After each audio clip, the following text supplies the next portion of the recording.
out, and away we go. Welcome back, everybody, to Formula One True North, the Canadian Formula One podcast. My name is Drew, and I'm here with the boys. We got Thomas and we got Ed. We're missing Walker in action. He happens to be in Austria right now, but he will be back with us in a week or so. So, yeah, let's jump right into it, guys. We had an absolutely unreal race from the start to the finish and even a little bit after the finish. And we also have a couple of huge Formula One updates that have happened in, I guess, the last few days since the race finished up. Obviously, the big one right now, we have Carlos Sainz that went over to Williams. We'll be jumping into that for sure.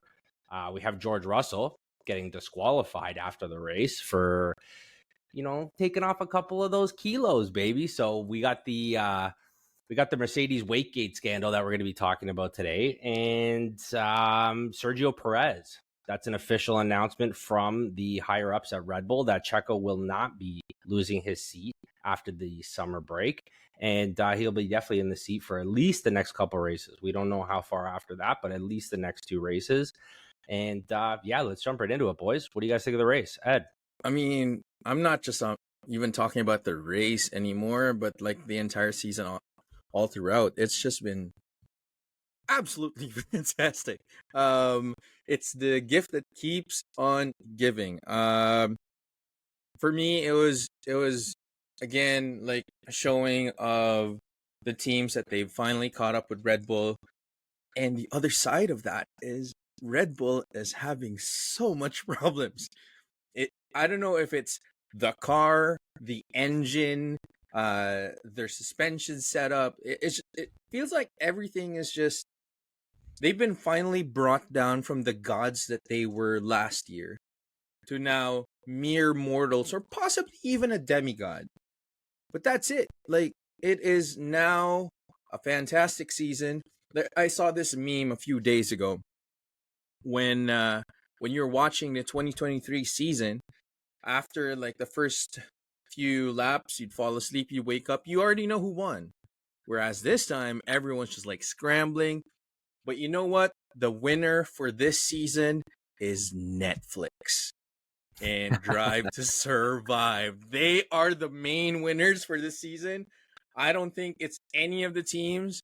I don't see it as McLaren, Mercedes, or whoever. It's Netflix. They are going to have a field day in writing all of the episodes, the editors, the directors. It's just like Liberty Media must be so happy right now because next year they're going to be swimming in doubloons, or they'd be swimming in gold bars, diamonds. Mr. Scrooge has nothing on them. But yeah, definitely like a fantastic season. A good way to end before the summer break, and looking forward to lots of changes, and we'll get to that later in the episode. But I don't want to take too much of it. Thomas, I know you're about to say a lot of things, and I'm so excited what you want to say about this. And he's not in Lithuania, ladies and gentlemen. He is clear. We can hear him loud and clear. We can see him loud and clear. Take it away, Thomas. Cool. Yeah, nice to be back. First of all, definitely missed home. In regards to the races in F1, holy cow, man. The last three races, I was hoping for interesting, fun races. And lo and behold, especially the last three, wow. I think, this race alone was like first place switched like 6 or 7 times. It was so many different strategies playing around. It really kept you on your feet guessing who's gonna win. And to Ed's point, Red Bull's been brought down. They're just not performing anymore, which made the races so much more interesting to watch compared to even beginning of the season or even last year. So I'm super excited about that. It's nice to see different podium winners, McLaren, Mercedes, hoping to see maybe Ferrari up there as well soon enough.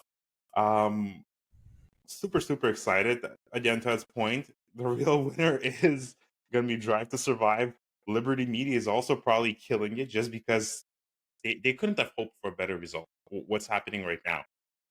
In regards to Red Bull, I'm not even gonna get started because there's such a shitstorm going on there, and who knows where they're gonna end up with. McLaren is on fire in a roll. I hope they continue, advancing and getting those podium place. The same with Mercedes, hoping to see Ferrari on there as well. Um, and the couple changes that we had, what we're gonna talk about. I really want to get to that. And yeah, perfect ending before the summer break. That's all I hoped for, and I got that. So now looking forward to after the summer. I think the real winner here are the fans. Like F1 fans have something to be super excited Yes. about. And you guys are both right. Drive to Survive, man, do they have a storyline? It's going to be unreal. I'm looking forward to the season already. But I think that the real true fans, both the purists and some of the new Drive to Survive fans, they're all going to be super pumped about this season. It's been fantastic. And, like you said, Ed, it could not have been a better way to end off before the summer break. But let's talk about more specifically this past race, right? Like, George Russell was being touted in the last few laps as the tire whisperer, right? Like he got that one-stop strategy absolutely on point, only to have it stolen away, stripped away from him afterwards because he was 1.5 kilos underweight. So I guess from my understanding of how this all went down was that he came in exactly at weight, but as soon as they took out the fuel to sample it and test the fuel, that's when they found out that he was actually underweight.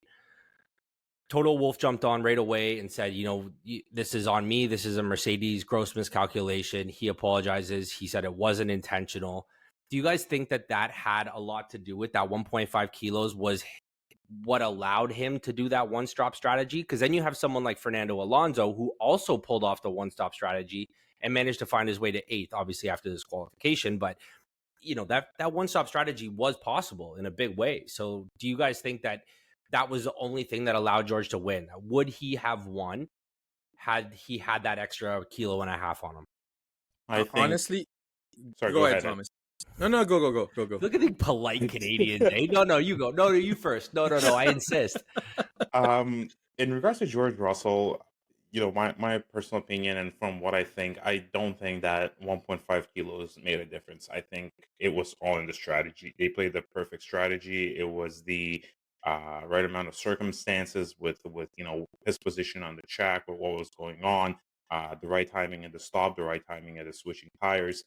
I fully believe that was skill and pure skill alone, and the weight of the fuel, or it was just because he was a little bit underweight. I don't think it played a significant role.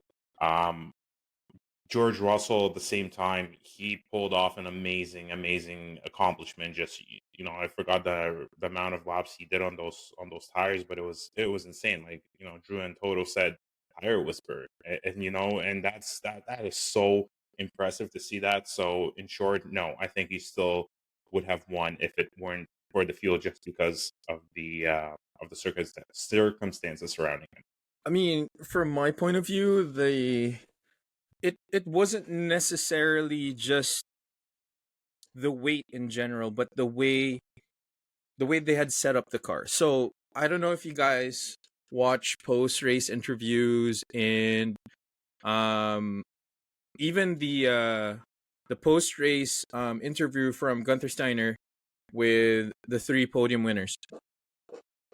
Russell said that on Friday, when they felt like the car was dead in the water, they wanted to make some changes. And I think one of the key changes there is they had changed the floor, and the extra fins that they had. They wanted to change it up because it wasn't really connecting with the track. They couldn't feel the car properly, and it was just a weird setup altogether. And so that's one factor. The other factor, which I think would probably be the same denominator with Alonso, is that Russell could have just used so much tire, but still be able to have enough mechanical grip and aero grip in order to just coast along and bring the car home. So I think it was like a perfect recipe for disaster for Russell. The tire, the way they had set up the car, they probably may have rushed it And eventually, like when they weighed the car, it was missing 1.5 kilos, regardless if it was 1.5 kilos or 0.5 kilos or zero point 0.2. That's still under regulation. That's an immediate DQ, regardless of what happens. What I was worried about too was that if that setup was done exactly the same on Hamilton's car, what are the chances that probably Hamilton might have lost the weight regulations as well, and they would have lost the 1-2. They would have lost podium. Both teams, or both drivers rather, would have been disqualified. So lucky for Lewis. Feel bad for Russell. That was a magisterial drive, and it was just like I couldn't say anything bad about him, and it just goes to show that that's one of the key reasons why Toto and the rest of the team leaders within Mercedes decided to bring in George Russell, and he's a good choice. He's a good number one driver.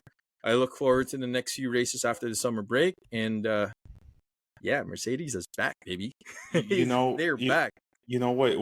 Just kind of add to Ed's point. I'm not a super huge fan of Russell, but man, when he got disqualified, I felt that. Like I thought he did such an amazing race. He performed so well, and he put his guts out there, and he tried so hard, and he got podium, and only to say, "Sorry, bud, not enough weight, not enough fuel. You're out." And that was gut wrenching for me. And I mean, it is what it is, as Ed said. Rules, regulations can't change it. So yeah, that's it.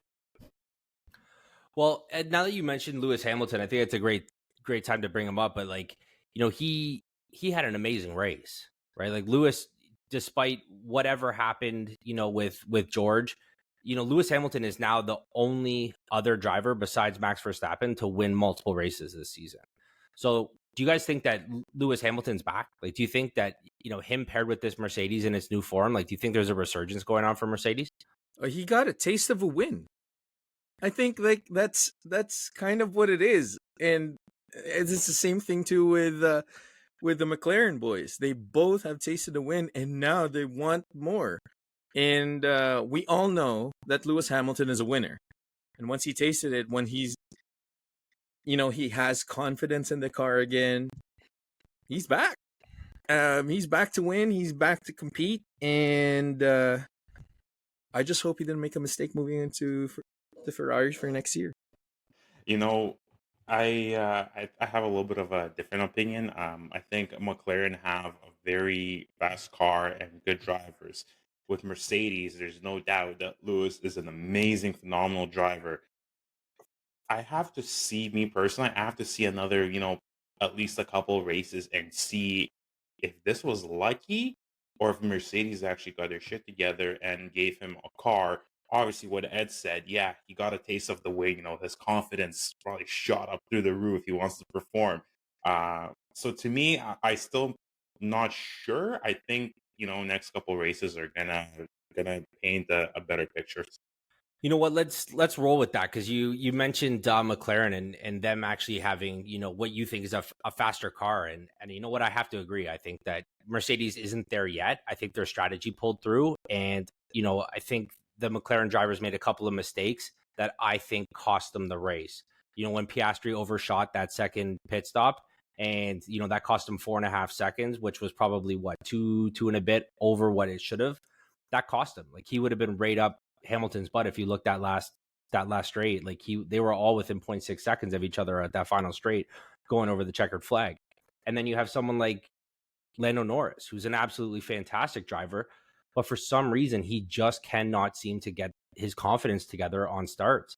Like, he just, by the end of the first turn, he had already lost 2 positions, right? He dipped his tire into the gravel there, and like, he wasn't forced into that mistake. Like, there was lots of room on the track, and like, he admitted in the interviews after the fact that was something that he made a mistake. So, do you think that McLaren, even with their mistakes, will be able to somehow surpass Mercedes with their resurgence? I think they can. I honestly think they can, because with McLaren, they've won a few races. Few being one for Norris and one for Piastri, and then they have a bunch of pole positions. I think this would be now, after the summer break, not be new territory for them anymore. They would have the confidence. They would be able to internalize, okay, this is what I need to do. This is what I did for Miami. This is what I did for the next few races after that for Lando. And then for Piastri, just like being as consistent as he can be. And I'm not going to say that there was an asterisk for his win, but he still drove that car to the limit. And I think after the summer break, there will be a resurgence of the McLaren boys. And I believe that Andrea Stello is also going to kind of crack the whip on strategy and also the engineers as well. And that's why this break is fantastic. But now I'm looking forward to how they're going to retool, re-strategize, and refresh themselves for the next season. Or rather, for after the break. So, yeah, I'm basically with that on that. I think even with the mistakes that McLaren did this race especially, I think overall they're just a faster car. They're gonna have the lead over Mercedes and gonna perform better. Again, next couple races will tell. But going back to my previous point, they got a taste of the win. They have a phenomenal car. They have a phenomenal team. It seems like they have all their shit together for the time being. And yeah, small mistakes are going to happen. It's rare, kind of rare to have a perfect race with no mistakes and finishing the podium. But yeah, I think they're going to be ahead of Mercedes, and they're going to keep on improving as races go on. All right, so while we're bringing up the big four teams right now, obviously you have Red Bull, Mercedes, McLaren, and Ferrari.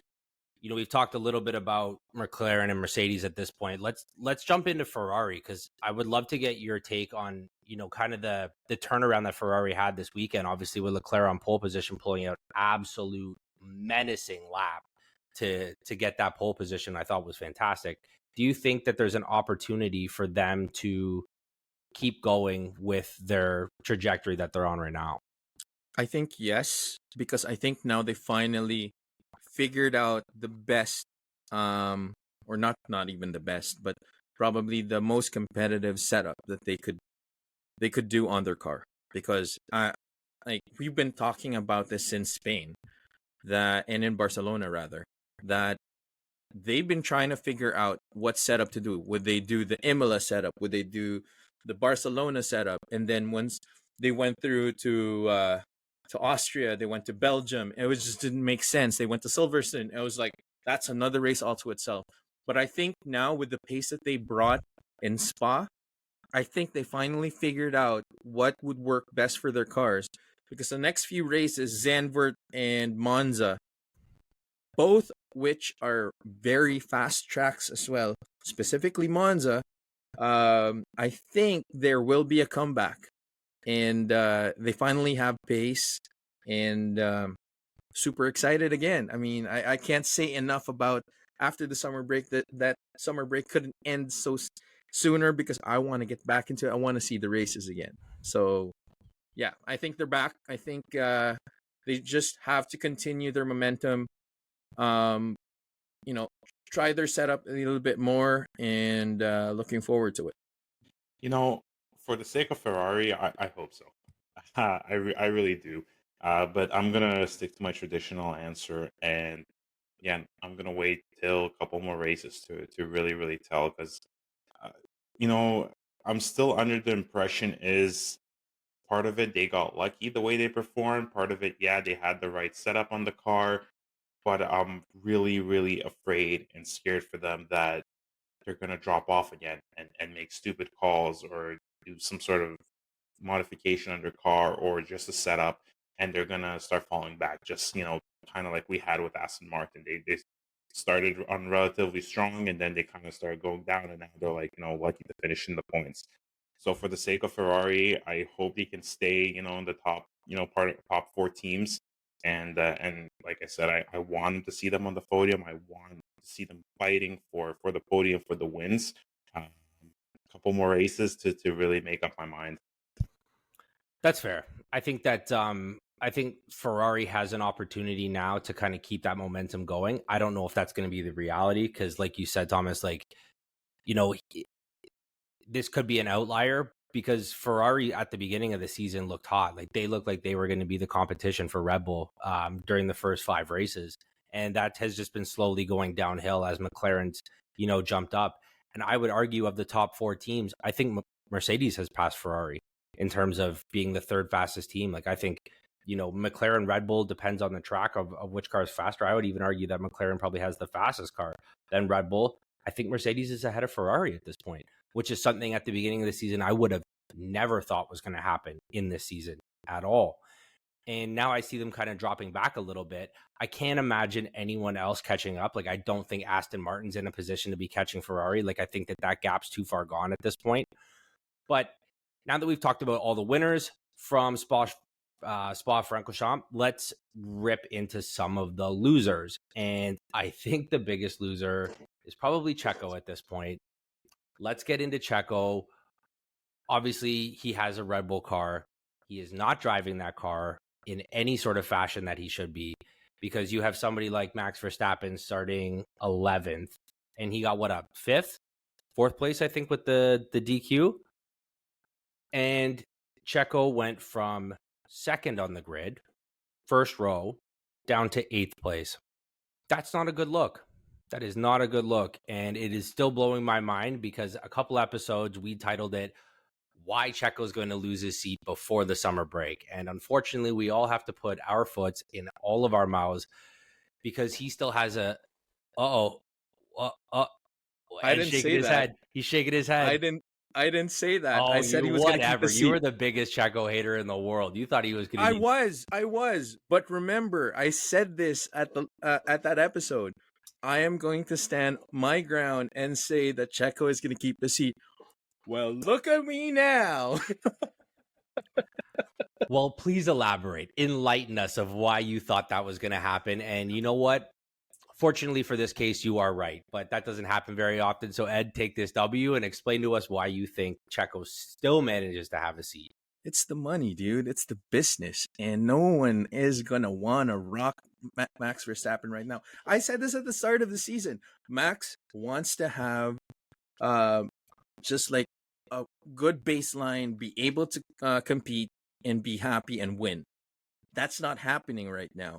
And if you add another like Ricardo or Liam Lawson, Yuki Tsunoda, or whoever else to be on the next seat to Max Verstappen, not only is it going to drive more problems for Red Bull, but that, again, knock wood, touch wood, or whatever, that might even drive Max Verstappen out of that Red Bull seat.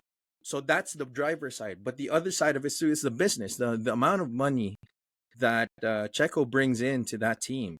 They need it now more than ever because they are losing. They have already lost Adrian Newey. They need to set up and build the car for the new regulations.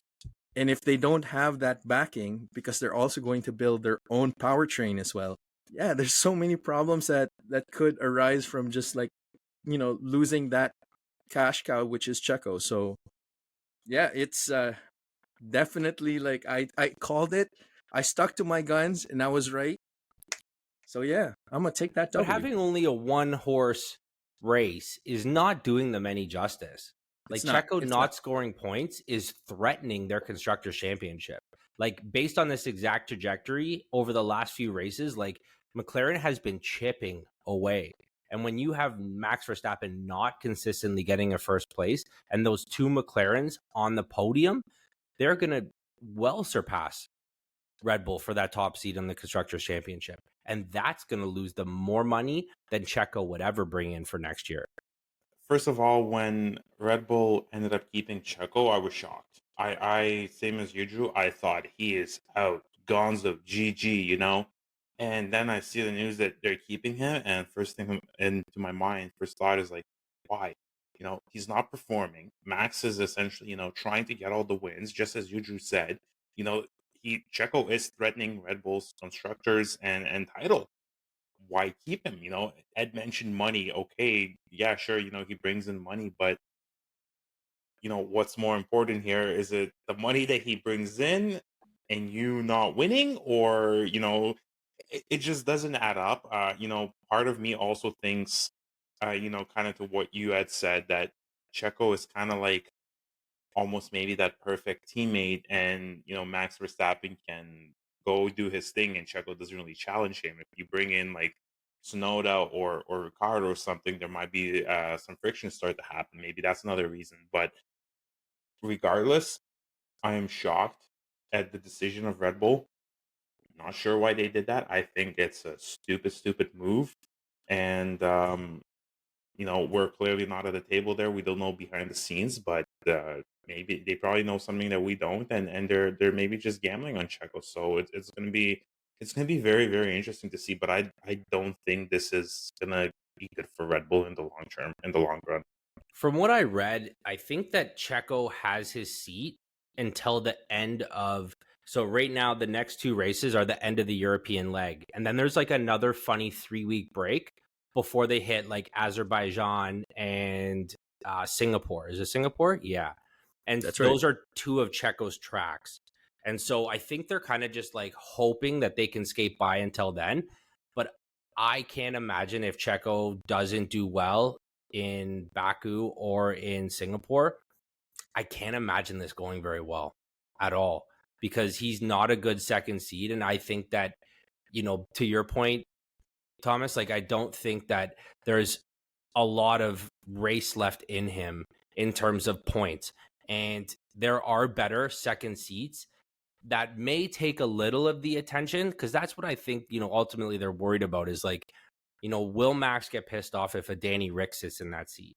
I don't actually think Danny Rick would do better than Checo. I actually don't. And I think what it would do is rock the boat too much for the positives that Danny Rick brings in terms of points.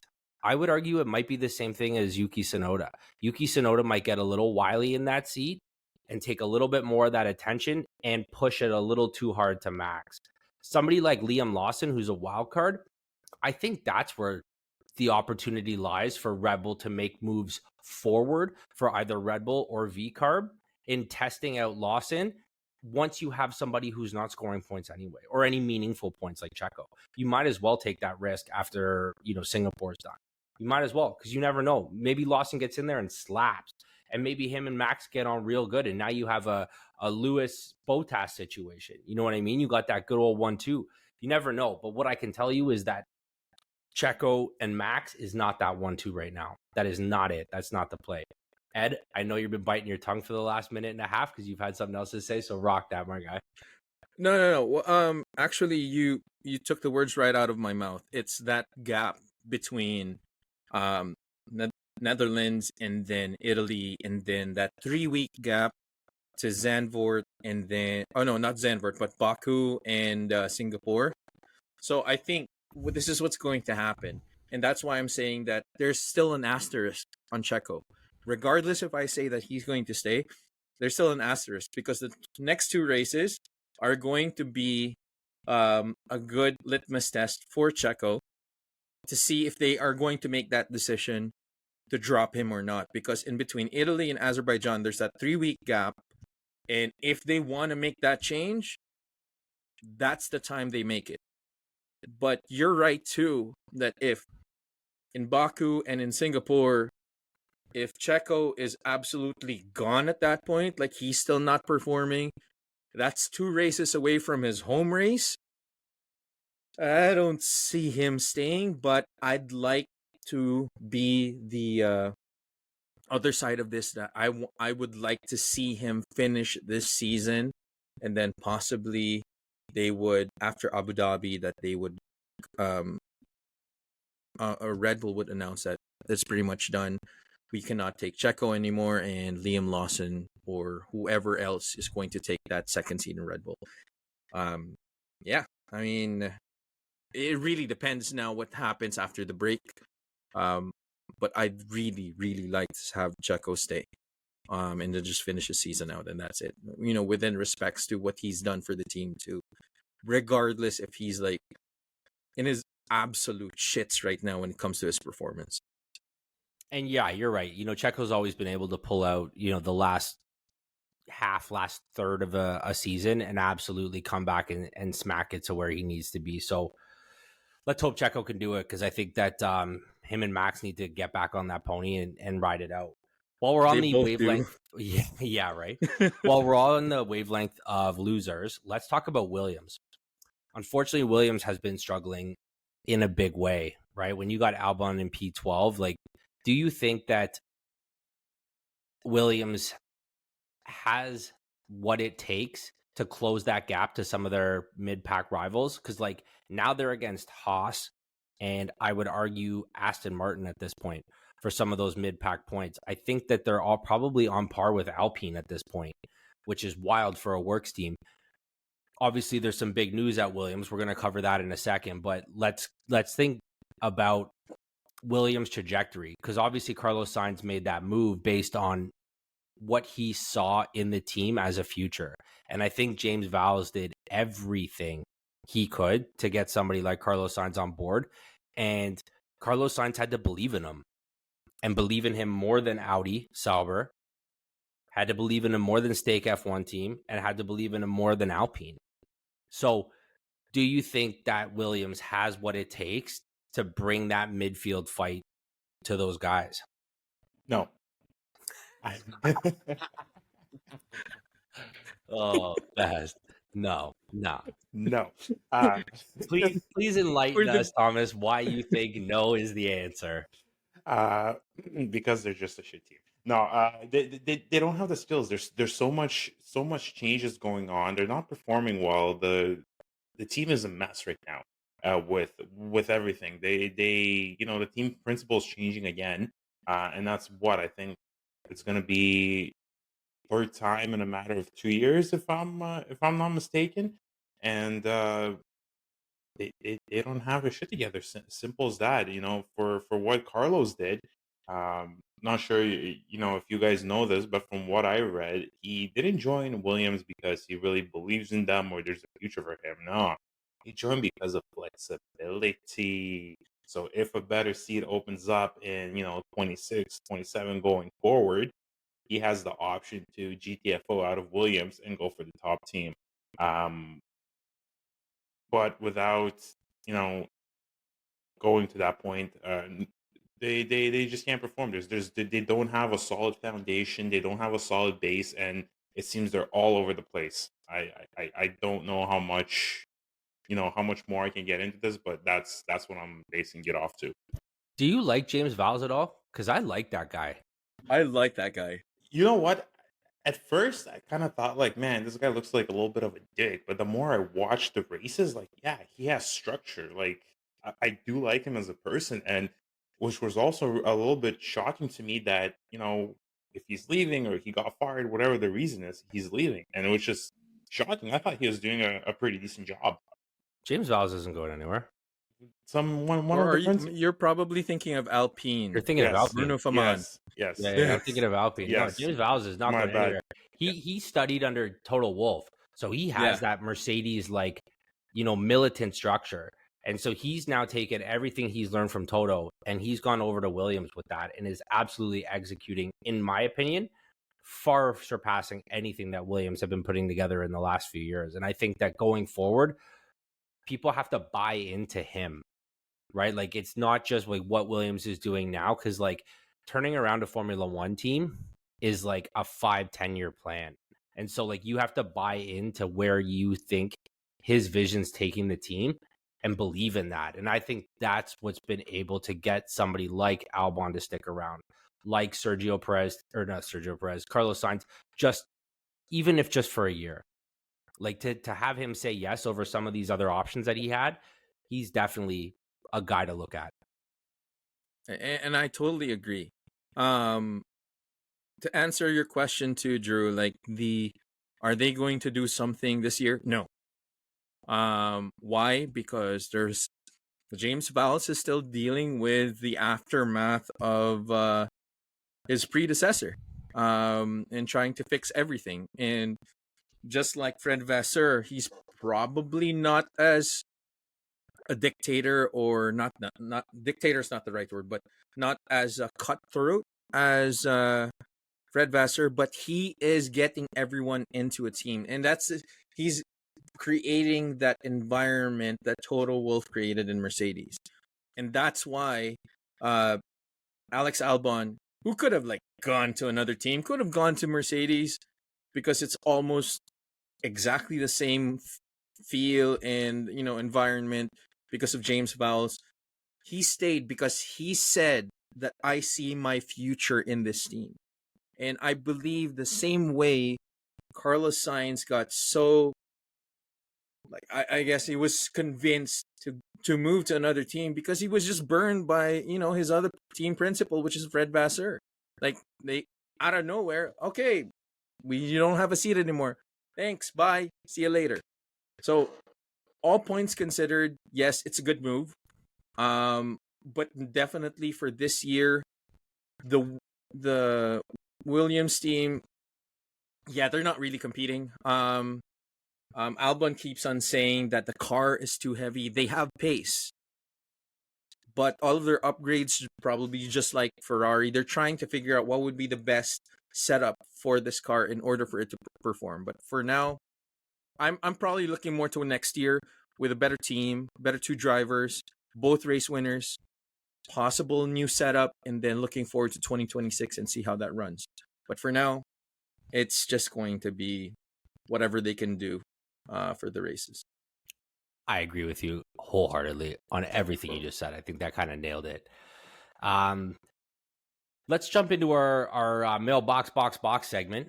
We have our boy Derek. Shout out to our boy Derek coming in, and he says, "Oh, Alpine. Yes, this one is about the Alpine brand, and they are considering taking a Mercedes power unit come 2026." So I'm going to put it to you guys. Do you think that a team like Alpine, who is a works team, is going to take any sort of credibility hit? Or do you think it's an ego slap that they're going to be moving to Mercedes in 2026 or attempting to move into Mercedes? Or do you think it's because of, the talk around the paddock saying that Mercedes has this new engine reg figured out? Do you think they're trying to get ahead of the curve? Or do you think that they're just, we can't compete at this point because our engine's not where it needs to be? Or do you think it's because of the head start that Mercedes has for the new regs? I would say it's probably a little bit of both. But the underlying factor that no one really sees is, remember, earlier this season, they started shopping around for other sponsors, for other investors. Sounds like they don't have money. Sounds like they have financial problems. And one of the key reasons why they are considering Mercedes is what you just said. The engine looks like they figured it out. The setup looks like they figured it out. And with their new investors, like, that boxer Anthony Joshua and the actor Ryan Reynolds. Yeah, and that's why we have Wolverine in Spa as their livery. I think at this point they're now hedging their bets, and they want to see a winning team with the new investors, kind of like pushing their wallets a little bit. And yeah, we want to see a winner. We want to compete. We didn't invest in this team to have, like, the most lackluster. Actually, they're not anymore. It's actually Steak Sauber right now. That's just like, oh my god. But yeah, I think that's one of the key reasons why they're just looking to kind of like boost their investment and kind of let the team know, hey, even if it kind of looks bad that we're a works team, but we're not running our own engines. But if that's what it takes to kind of like start the ball rolling in terms of having a feel of a win, I think that's the only way to go at this point. So I think again, I'm kind of with that at this one. I think time will tell. It's too early. Right now, going to my previous point, on Alpine, it's such a cluster, and they don't. It seems like almost they're just kind of like throwing everything at it and hoping for it to work, which is not working. They're not competing.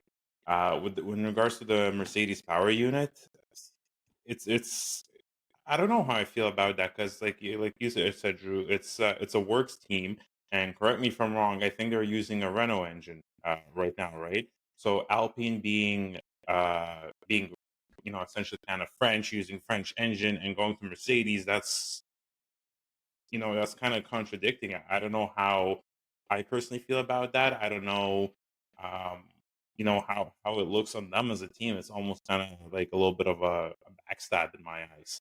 Um, do I think it's a good idea? Possibly. They need to do something right now, and they need to win, and they need to perform, which they're not doing this at the time being. So whenever they decide, either sticking with Renault engines or going with Mercedes, it has to work out with them. And there's pluses and minuses in both sides. Um, right now, again, I don't really know how I feel about it in general. I still think they're a bottom team. I don't think nothing is really going to change. Even when they go to the new regs, regardless of the engine, I don't think they're gonna. Let's say for example, they're gonna go with the Mercedes power unit. I don't think we're gonna see the effect right away. It's gonna take at least 2 to 3 races. So and that might be amazing, or that might be very, very not performing very well. So yeah, I don't know. Time will tell. It would be my answer. Well, I don't think they're going to be going for the engine now. The engine's not going to be until the 2026 season, right? So it's like, Yeah, even if they do get a Mercedes power unit, what does that mean for the rest of their car? Because if their weight's not figured out, their aero's not figured out, everything else, like their chassis and all that stuff isn't figured out, you can have the best engine in the world. If you're putting it on a soapbox, it's not really going to help you, right? So ultimately, and we got to think too, because now you have Mercedes, you have McLaren, and right now Aston Martin's all running that Merc engine. Aston Martin's going to be going with the Honda engine in 2026. So even if you do put Alpine on that list, you're only going to have the three constructors. So I think having a fourth would kind of shift the weight a little bit, and I don't think it'd be distributed evenly enough amongst the teams. So yeah, I don't know. I can't see it happening. I can't see that decision being made and set in stone before the end of this year, likely in the end of 2025. If I was Alpine, I would wait until the last minute to make that decision, until you've seen the proof in that pudding, right? Like that sauce has to be perfect before I'd be making that decision. But yeah, so thanks, Derek. That's the mailbox box for this week. If you guys want to drop a note or a question or anything you want us to discuss on the podcast, jump over to the Discord. The link will be in the show notes. We got Instagram, TikTok, YouTube. You got to check out the YouTube. It's popping right now, which is fantastic. Appreciate all the support from everybody. I think that's it, man. Are we going to wrap this up or what? Hell yeah, boys. That was a good... Thomas, it's nice having you back on home soil, buddy. I can see your face. You're not delayed.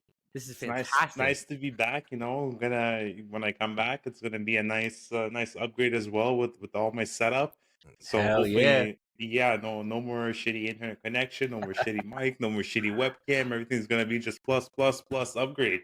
Love it. That's it. Yeah, F1 welcome back, True buddy. North Welcome is back. absolutely making some upgrades. Obviously, more upgrades than Alpine's making, that's for sure.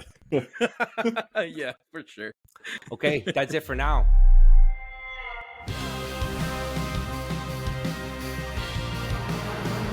It's lights out and away we go.